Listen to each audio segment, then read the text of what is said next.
A $200 million tower in Miami is cracking from the inside, a crack running across the living room ceiling, water coming in every time it rains hard, an elevator that some weeks just won't run.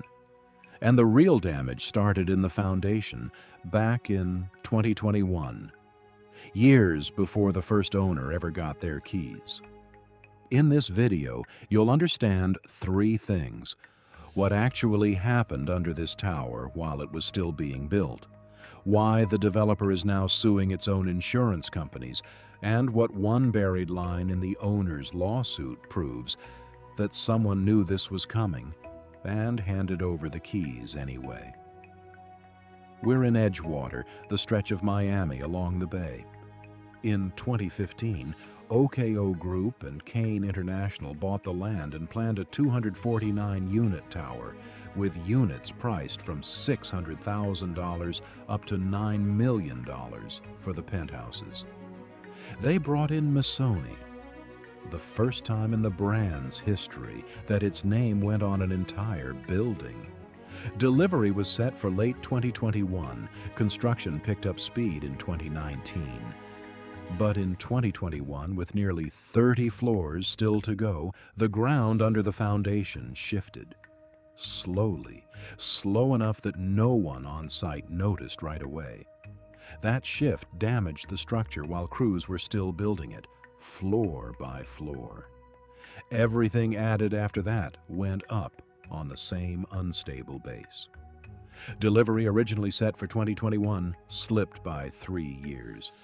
OKO Group filed an insurance claim for $55.7 million in damages. Insurers paid out $33.9 million.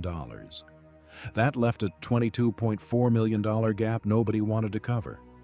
And that gap is exactly what the first owners inherited when they finally got their keys in 2024. Months later, water stains started spreading across the common hallway ceilings. Rust streaks showed up on the garage concrete. Entire floors went without hot water for days. And when the condo association took a closer look, they found cracks that weren't just cosmetic. They were in the floor slabs, in the columns, in the same foundation that had shifted 3 years earlier. On January 30th, 2026, owners sued OKO Group, its architects, and nearly 20 other contractors.